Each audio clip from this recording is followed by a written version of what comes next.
Hello viewers, welcome back to my YouTube channel. Today we are going to look at a resultant electric field.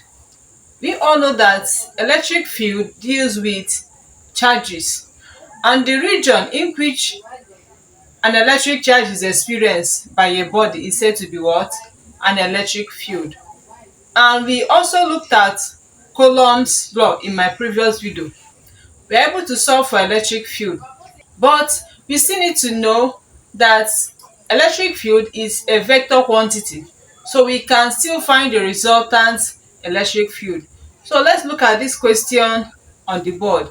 I want you to watch this video to the end so that you can understand how you can find resultant electric field. Stay tuned. 3 charges plus 10 coulombs minus 20 coulombs and minus 16 coulombs are distributed as shown below. Find the resultant force acting on the 10 coulombs charge. So we are going to use this diagram now to find the resultant electric force. How do we do that? These are 3-point charges. This is plus 10 coulombs minus 20 coulombs. If you consider these 2-point charges, the distance between them is what? 3 meters. Okay? Then we also consider this what? Point charges. The distance between them is what? 2 meters. So this is, we are going to look for the electric force of what? Attraction, because they are 2 different charges. So let's go. So we say this is my what? F1. That is the electric force between these 2-point charges. Is equals to KQ1 Q2 over R square. Already we know what is K. K is what? Electric constant. So we have it is equals to 9 times 10 raised power 9 times the first charge is 10 times second charge is what? 20. Then divided by the distance separating them is 3. So we say 3 squared. F1 is equals to, we are going to multiply to get what? 9 times 10 raised power 9 times 10 times 20 is what? 200 divided by 3 squared is going to give us what? 9. By the time we can divide it, we divide this 9 into itself 1. 9 into itself 1. You multiply this by this, we are going to have, with the help of our calculator, we say 1 exponent 9 times 200. So it's going to give us 2 times 10 raised power 11 what? Newton for this F1. Okay? So let's solve for this second force, which is F2. F2 is equals to KQ1 Q2 over R square, which is equals to 9 times 10 raised power 9 times 10 times 16. I'll now divide by what? 2 square, right? Okay, so I will have F1 is equals to 9 times 10 raised power 9 times what? 160 divided by what? 4. Okay, so let's work it out. 9 exponent 9 times 160 is equals to then divided by 4. So we have 3.6 times 10 raised power what? 11. Now we are sorry, this is the second force, which is F2. Sorry about that.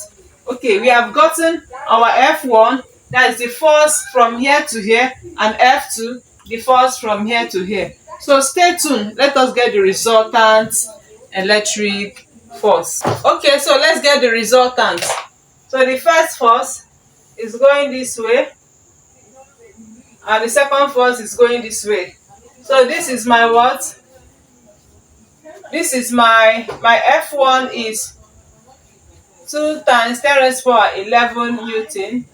Let me just say 11. Why this one is 3.6 times 10 raised power what? 11 Newton. So what are we going to do? Because it's a vector, we are going to complete it, okay, and join the 2 points of intersection to call the line F, which is resultant force. You join it here and call it what? F. So if this is parallel to this is the same thing as what? 2 times 10 raised power what? 11. So this stands for my direction, theta, right? So using Pythagoras theorem, we are going to say r square is equals to f1 square plus f2 square. So we're going to have r square is equals to 2 times 10 raised power 11 all squared plus 3.6 times 10 raised power what? 11 all squared. So with the help of the calculator, we are going to get the answer. 2 exponent 11 squared is going to give me 4 times 10 raised power 22 plus the 3.6 exponent 11 squared equals to 1.296 times 10 raised power what? 23. Okay, so let's add them together. 4 exponent 22 plus 1.296 exponent 23 is going to give us 1.696 times 10 raised power what? 23. So that is my r square.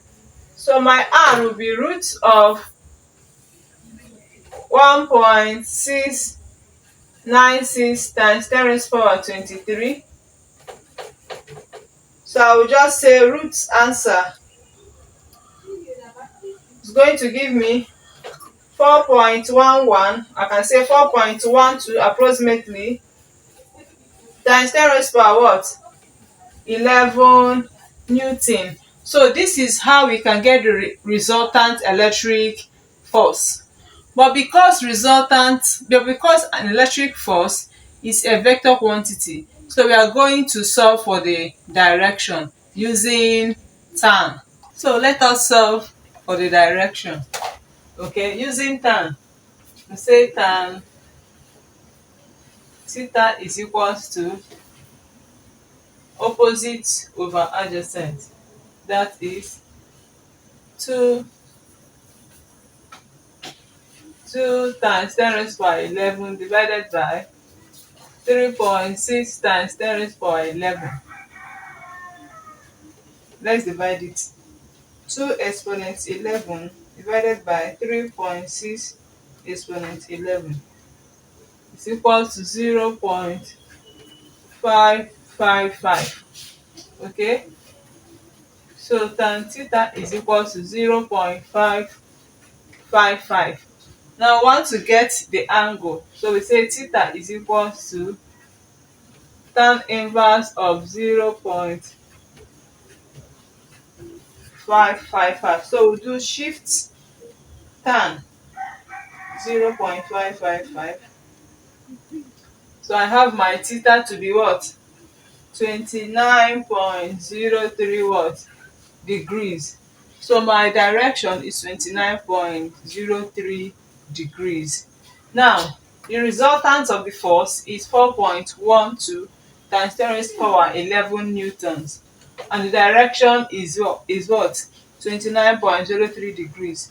And this direction is moving towards, this is the 10 columns, this is minus 16 columns, and this is what? 20 columns. Okay, the direction is moving towards from 10 columns to what? 16 what? Columns. So I can say that net force is equals to 4.12 times 10 raised power 11 newton in the direction with, I can say with 29.0 degree in the direction of what? 16 coulombs charge, right? So direction becomes south, because this is south and this is east. South 29.0 degree what? East. Okay, so this is how we can solve this problem on resultant electric field. Please, if you are watching this channel for the first time, give it a thumbs up and subscribe for more educative what videos. See you next time in my next class. Bye.